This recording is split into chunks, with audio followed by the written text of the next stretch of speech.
ఈరోజు సీఎంఆర్ఎఫ్ ద్వారా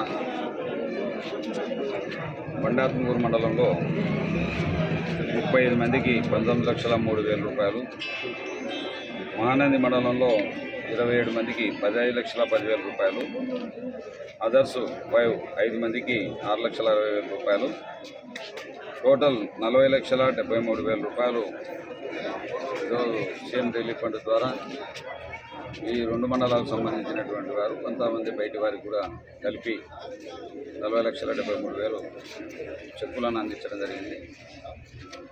ఇంకా ఇప్పటికీ నిన్నటి వరకు చూస్తే నిన్న ఆత్మకూరు, వెలుగోడు సంబంధించినటువంటి చెక్కులను అందజేయడం, శ్రీశైలం సంబంధించిన చెక్కులను అందజేయడం జరిగింది. ఈరోజు బండి ఆత్మకూరు, మహానంది ఇంకా వేరే ప్లేసులు ఉన్నటువంటి వారికి అందరికీ కలిపి 80,92,000 రూపాయలు నిన్న ఈరోజు కలిపి ఇవ్వడం జరిగింది.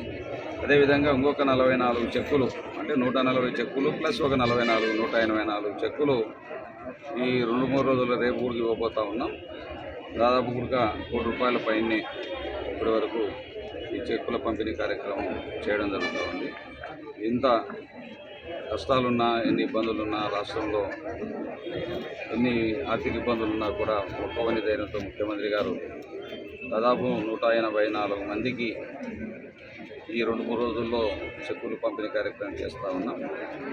మా నియోజకవర్గం తరఫున, ప్రజల తరఫున కృతజ్ఞతలు తెలియజేస్తా ఉన్నాం ముఖ్యమంత్రి గారికి. కాబట్టి ఎంతోమంది చంద్రబాబు నాయుడు గారి హయాంలో 1047 చెక్కులకు ఆరోగ్యశ్రీ వర్తింపజేస్తే జగన్మోహన్ రెడ్డి గారి హయాంలో 3,600 జబ్బులకు ఆరోగ్యశ్రీ వర్తింపజేయడం జరిగింది.